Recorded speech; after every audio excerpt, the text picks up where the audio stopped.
Y una vez que el cuerpo está en forma hay que enfocar la mente. ¿Cómo sabemos si está desenfocada? Bueno, sabemos que la mente está desenfocada por múltiples estudios que demuestran que al menos el 47% del tiempo estamos totalmente desenfocados. Si esto fuera una cosa anecdótica, no tendría más importancia. Uno se enfoca y ya está. Es que el desenfoque de la mente está asociado con una reducción de la salud, con una reducción de la eficiencia, con una reducción en la capacidad de aprender, de tomar buenas decisiones y con una reducción en la capacidad de conectar con los demás. ¿Por qué es esto? Porque hay un circuito en el cerebro, uno de mis maestros, el profesor Jackson Brewer, es uno de los que más lo ha investigado. Hay un circuito en el cerebro que se llama la red neuronal por defecto. Es la red del despiste. Tiene sus funciones hasta cierto punto, pero cuando estamos en esa red durante demasiado tiempo, hay otra red que está desconectada, que se llama la red ejecutiva central. La red ejecutiva central es la que nos ayuda a estar en el presente, es decir, en el momento, aquí y ahora, recibiendo muchísima más cantidad de información y, por tanto, tomando decisiones más deprisa. La red neuronal por defecto nos lleva siempre al pasado o al futuro. Al pasado, a ver qué hice, tenía que haber hecho otra cosa, al futuro para preocuparnos. Cuando uno aprende a controlar la atención, que no es someter la atención, es enfocar la atención, se ve que hay un cambio en el circuito. La red neuronal por defecto empieza a apagarse y la red ejecutiva central se activa. Esto se ha asociado con mejoras en la salud, potenciación del sistema inmune, mejoras en la eficiencia, mayor sensación de bienestar y mayor conexión. De hecho, a la red neuronal por defecto, digamos la red del despiste, hay una frase que es a wandering mind is an unhappy mind, es decir, sería una mente que divaga es una mente infeliz. Por eso es tan importante entrenarlo. Y porque hoy en día que vivimos entre pantallas, el grado de déficit de atención que se está captando en niños y en adultos es absolutamente descomunal. Y es muy importante entender que en la raíz de eso está nuestra dificultad para enfocar la atención. Por eso es tan importante leer libros. No digo mi libro, un libro. Leer libros, porque el libro te obliga a mantener la atención. Obviamente no digo leer un libro que resulte insufrible, digo un libro que tenga por lo menos algo de atractivo e interés para el lector. Y mantenerse ahí en lugar de decir, ya estoy cansado, me voy a ver qué hay en internet. No, es el aguantar ahí, ir adiestrando, ir potenciando ese circuito. Porque si nos damos cuenta, estamos constantemente moviendo la atención de una pantalla a otra. Y es mentira, radicalmente mentira, que la multitarea sea algo que el ser humano está preparado para hacer. No es verdad. La atención es una capacidad del cerebro humano que cuando nosotros la dividimos, es decir, si yo en lugar de prestar atención solo a, divido entre A y B, digo, no, yo puedo estar en A y B. No, cuando estás en A, no estás en B. Cuando estás en B, no estás en A. O sea, la alucinación es que estoy en los dos. No es verdad. Si estás en A, plenamente en A, captarás información que no puedes captar si estás, aunque sea a gran velocidad, pasando a B. Las pantallas nos hacen ir constantemente de A a B. Por eso creo, honestamente, que la lectura de los libros es uno de los mejores entrenamientos. Y entiendo que hay que volver a esa lectura. El entrenamiento del alma, en este sentido, es el entrenamiento de esa musculatura que nos ayuda a reconectar con eso que para mí es sagrado. Un ser humano es sagrado, los demás son sagrados, la naturaleza es sagrada. La meditación lo que hace es silenciar ese ruido mental, esa jaula de grillos que tenemos en la cabeza, que hace, aunque no nos demos cuenta porque actúa muchas veces a nivel del inconsciente, hace que no nos queramos, que no queramos a los demás y que no queramos a la naturaleza. Por eso, entre los ejercicios que yo sugiero, está el ejercicio de la gratitud. La gratitud ha sido muy estudiada, por ejemplo, en la Clínica Mayo, uno de los mejores hospitales del mundo, en Rochester, Minnesota, Estados Unidos. La gratitud, es decir, por la mañana antes de levantarse, cuando uno se acaba de despertar, pensar 5 personas o 5 cosas por las que te tienes que sentir agradecido.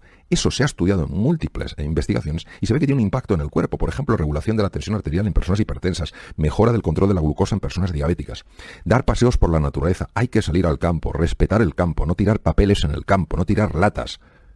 El bosque no es indiferente a nuestros descuidos, a nuestra desidia. Luego, también la generosidad, es decir, no solo pensar qué puedo sacar yo de aquí, sino qué puedo poner aquí. La cordialidad, sobre todo con personas que tienen distinta forma de pensar, distinta cultura, distinta educación. ¿Por qué tienen que ser menores que yo?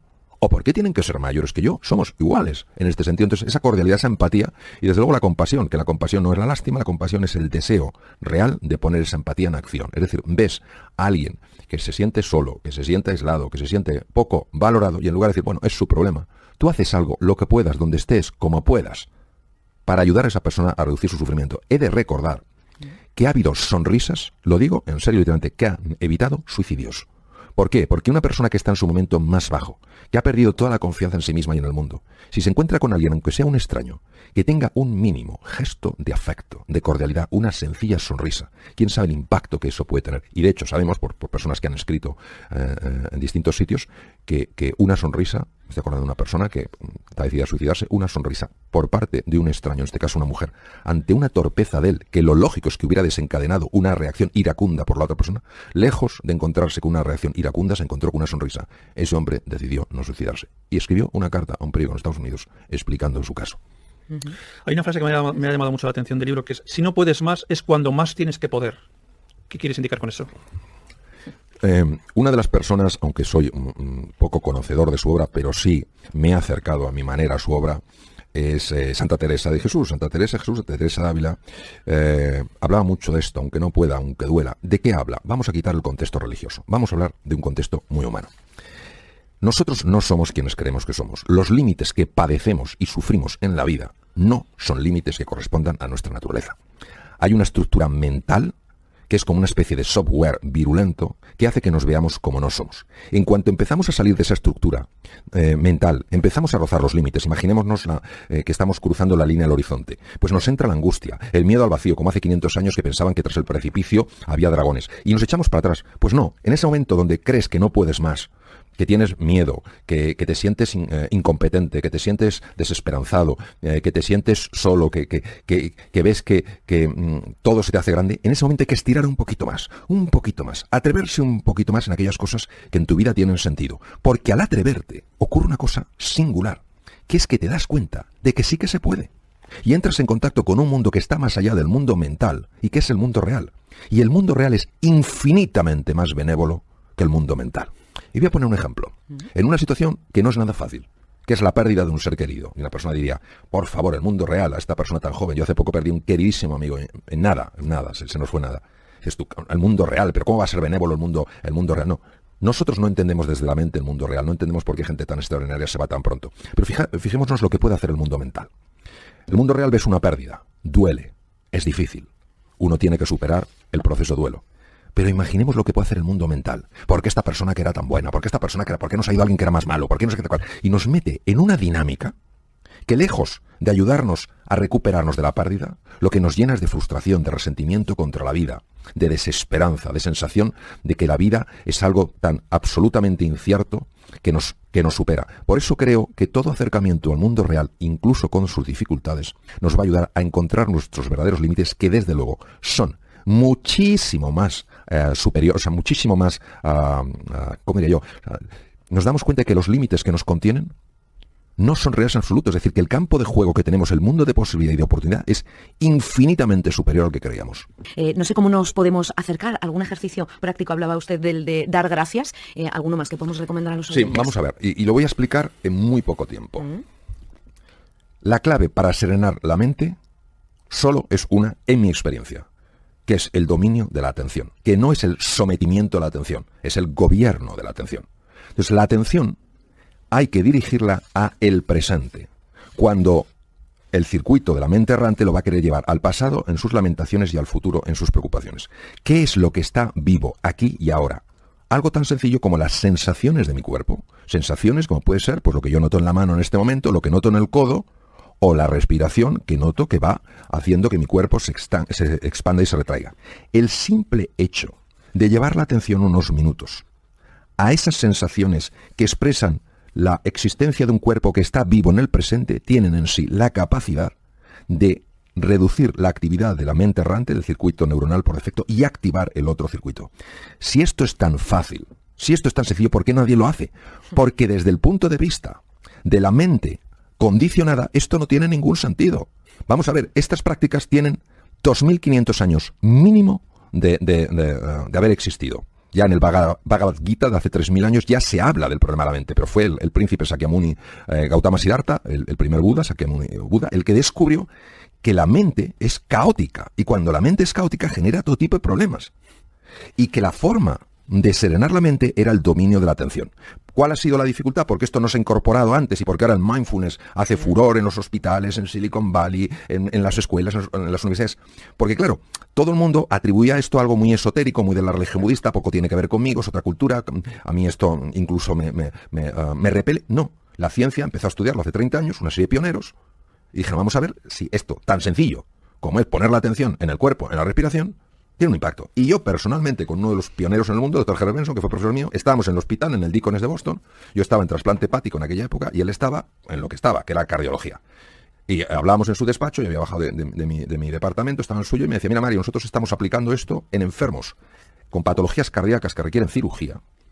Vamos a ver, cuando hablamos de una extracorpórea hay que parar el corazón, hay que hacer una cirugía, la que sea, una válvula, un bypass coronario, y luego tienen que ir a la UBI. Claro, en la UBI uno de los problemas, y lo sé por cuando yo estaba como uno responsable de la UBI en Estados Unidos, cuando venían los enfermos con cirugía cardíaca, por la cantidad de arritmias que pueden hacer, muchas no tienen mucha importancia, pero algunas sí son muy severas. Pues el doctor Benson, cardiólogo de la universidad, decía, personas que han practicado esto antes de entrar en quirófano, obviamente, no el día antes, se les enseña a practicarlo antes, se les pone a dormir, van a la UBI y estando inconscientes se ve que tienen menos arritmias. Es decir, de alguna manera el cuerpo incorpora esto como un recurso. Entonces, claro, han hecho falta toneladas de tinta y cientos de investigaciones para dar validez a algo que ya tenía validez. Pero nosotros que somos, yo entre ellos, con una mente a veces tan excesivamente científica que no lo creemos hasta que no lo vemos, hemos necesitado mucha investigación científica para descubrir que efectivamente estas personas, los budistas, como también los padres cristianos del desierto, en el siglo IV después de Cristo, en Egipto y Siria, descubrieron que para estar bien en la vida hay que serenar la mente, y para serenar la mente hay un camino que es enfocar la atención. Me gustaría saber si dedicar el tiempo, ¿no? Tiempo personal, al crecimiento personal, si podemos decir que tiene unos beneficios reconocidos por la ciencia. Sin ninguna duda. Tú fíjate que nosotros manejamos sin darnos cuenta un esquema que tiene bastantes deficiencias, que es yo tengo que hacer un montón de cosas para tener un montón de éxito y ser famoso, cuando en realidad habría que invertir el esquema. La clave es quién eres tú. Desde el ser, tú haces y tú obtienes. Todo lo que tiene que ver con el ser tiene que ver con el crecimiento personal. Es decir, en el fondo todos somos mineros que tenemos que picar mucha roca de granito para acabar encontrando la veta de oro. La veta de oro siempre estuvo en la mina. Lo que pasa es que nosotros solo veíamos lo superficial, que era, obviamente, la piedra de granito. Cuando uno solo ve la piedra de granito, dice, ¿con esto qué puedo hacer en la vida? Pues poco. Podré vender un poco de granito y obtener, pues, un cierto reconocimiento, un cierto dinero por este granito. Pero cuando uno descubre la veta de oro, ya sabe que puede hacer muchas más cosas con ese oro y obtener cosas radicalmente distintas a las que obtendría con el granito. El crecimiento personal, desde mi punto de vista, desde mi perspectiva, es el camino que te lleva del granito al oro. No te da el oro ya está, lo que te permite es descubrirlo. Y por supuesto, la ciencia en esto, de forma consistente, está demostrando que es así. Por ejemplo, todas las prácticas de silencio bien llevadas, que son camino hacia la veta de oro, se sabe perfectamente que cambian la arquitectura cerebral, pero además en tiempos que jamás se hubiera considerado posible. Se sabe también que potencian el sistema inmune, que es fundamental para hacer frente a cualquier tipo de enfermedad. Una persona que sea agradecida, que es otra forma de cavar en esa mina, una persona que sea agradecida es una persona que regula mucho mejor su tensión arterial y mucho mejor sus cifras de glucosa. Entonces, al final se ve que todo está conectado, es decir, la dimensión más sutil, que es la dimensión, podríamos decir, espiritual, la dimensión que se acerca más a ese oro, está totalmente conectada con la dimensión física, porque ambas dimensiones se pueden distinguir, pero no se pueden separar. Es como si yo quiero separar la palma del dorso de mi mano. No existe una mano que no tenga palma y no tenga dorso, lo que sí puedo es distinguirlas, pero están tan perfectamente entretejidas que es una unidad. Entonces, en el ser humano está perfectamente entretejida su dimensión física, anatómica, fisiológica, con su dimensión mental y su dimensión trascendental. La gran ventaja de esto es que todo impacto a nivel físico, impacto positivo me refiero, que tiene que ver precisamente con el crecimiento personal, que por supuesto incluye al cuerpo, incluye nutrición, incluye descanso, incluye ejercicio físico, tiene un impacto directo en los procesos mentales. Las personas que hacen ejercicio físico, que cuidan su nutrición, son personas que están más tranquilas, que son más serenas, que son más entusiastas, está más que visto. Y además afecta a su dimensión anímica, son personas más agradecidas, son personas más generosas. La persona que cuida sus procesos mentales, que practica mindfulness, que consigue equilibrar la mente caótica, es una persona que potencia, como he dicho, la función de su cerebro y la función de su sistema inmune. Y además resulta que es una persona que cuida mejor de la naturaleza, que es más amable, más afectivo con la naturaleza. La persona que por las mañanas, en lugar de enfadarse ante la cantidad de cosas que tiene que hacer, muestra una gratitud por tener un día más que poder vivir, es una persona que curiosamente vive con más equilibrio mental y con más salud física. Entonces son tres dimensiones entretejidas. ¿Qué pasa? Que normalmente, como la dimensión mental y la dimensión espiritual son dimensiones sutiles, pues hasta que la ciencia no ha mostrado cómo esas dimensiones tienen un impacto a nivel corporal, pues no se han aceptado. No lo hemos creído. No lo hemos creído. Ujú.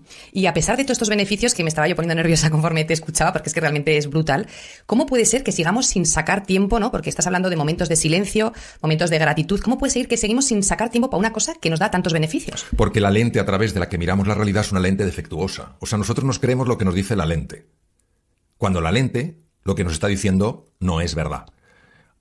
La lente nos está mostrando el mundo mental, no nos está mostrando el mundo real. Es decir, si yo en el mundo real tengo tiempo, pero en el mundo mental no lo tengo, yo daré más valor, más credibilidad al mundo mental que al mundo real. Pongo un ejemplo.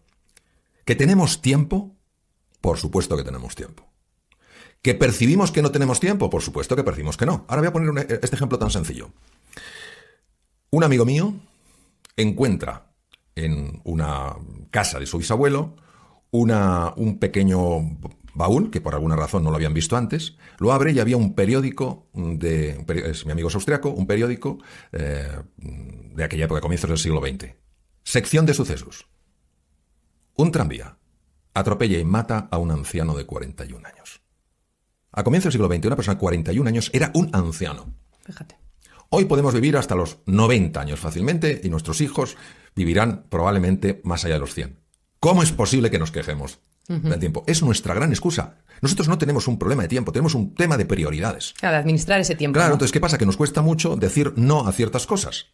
Y tenemos que entender que hay tiempo para hacer lo fundamental, pero no hay tiempo para hacer todo.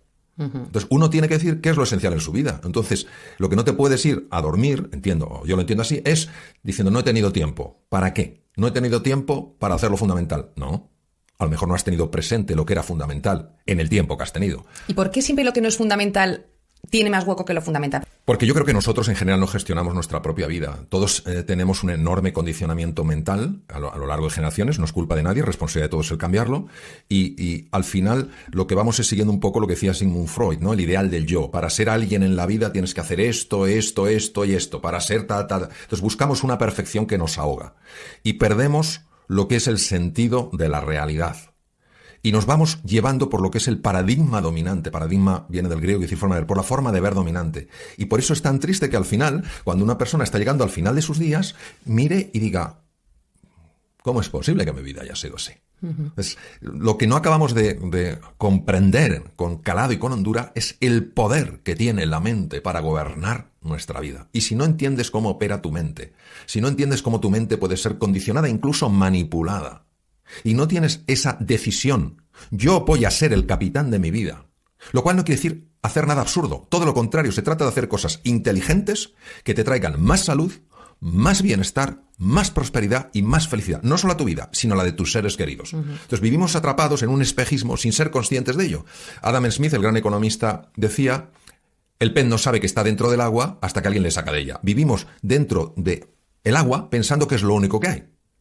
Que solo hay recursos ahí, que solo hay posibilidades ahí. Entonces hasta que un pececillo asoma la cabeza y dice, anda, si hay más cosas, si puedo elegir. ¿Cómo hacemos el cambio para que nos deje de importar el seguir haciendo o diciendo que hemos hecho estas cosas, ¿no? ¿Es miedo al que dirán o...? Sí, vamos a ver, siempre nos va a importar la opinión de los demás. A mí cuando alguien dice, a mí lo que los demás opinen no me importa, no es verdad. No es verdad. A todos nos importa la opinión de los demás. Y cuando alguien haces algo con interés, le pones cariño y a lo mejor la reacción es dura, claro que duele.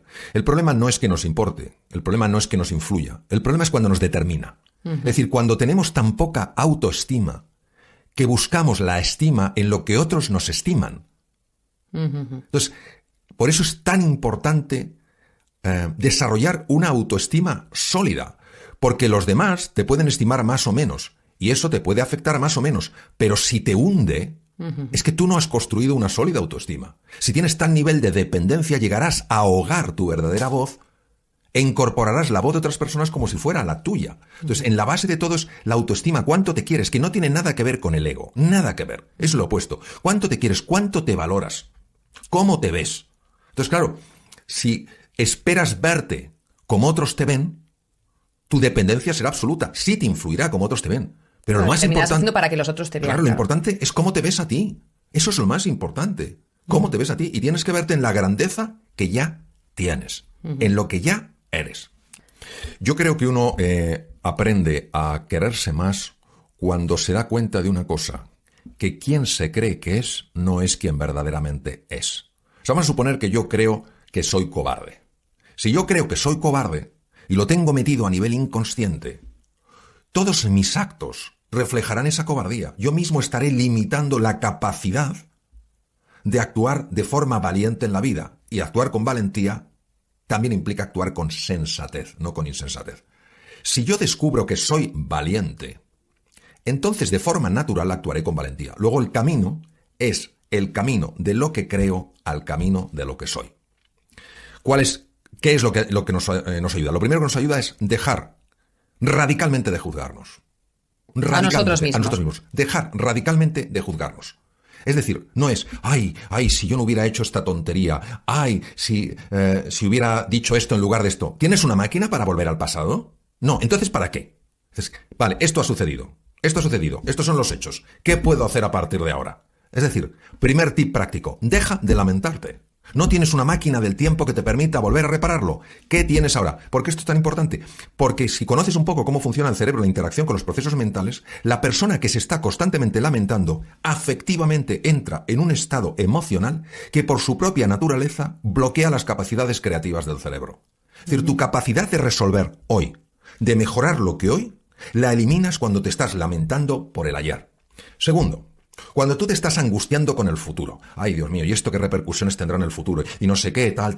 Esa angustia también va a impedir tu capacidad de anticipar en el presente para estar mejor preparado para el futuro. Eso es lo primero. Lo segundo es desarrollar la compasión hacia uno mismo. ¿Qué es la compasión? La compasión va más allá de la empatía. La compasión es acción, es empatía en acción. Es decir, he cometido un error. De acuerdo, lo he hecho a propósito, pero ¿cómo voy a cometer un error a propósito? Yo no sé las fuerzas que hay dentro de mí. Yo no sé las dinámicas mentales que operan por debajo de mi conciencia. ¿Por qué tengo que juzgarme con esa dureza? De hecho, la culpa y la vergüenza, lamentablemente, en montones de contextos y en montones de países y en montones de situaciones y en montones de épocas históricas han sido utilizadas para controlar a las personas. Claro. Yo tengo que ser consciente cuando he causado un daño. Esta falta de empatía, esta falta de reconocimiento del error es muy peligrosa. De hecho, en las psicopatías severas hay una falta de esta emocionalidad, de este reconocimiento del daño. Entonces, al causarse un daño, lógicamente hay una experiencia de tristeza. Y esa tristeza es el reconocimiento de un daño causado. Si esa tristeza la transformo en culpa y en vergüenza, lo que estoy haciendo es cambiarme. Ya el mensaje no es hay que educar a Mario, sino hay que castigar a Mario. Claro. La intención profunda es la clave de todo. Si mi intención es educar, yo abordo la situación de una manera. Si mi intención es castigar, lo que voy es a dañar. Claro. Pues es una amabilidad con uno mismo sin perder por ello firmeza. Cuando uno se va a la culpa y al castigo, ahí no hay firmeza, ahí lo que hay es dureza. Y de allí no puede crecer nada bueno. Entonces, a mí me parece, lo utilice quien lo utilice, que la culpa, que es por lo que has hecho, y la vergüenza, que es por lo que eres, no tendría que tener cabida en nuestra vida.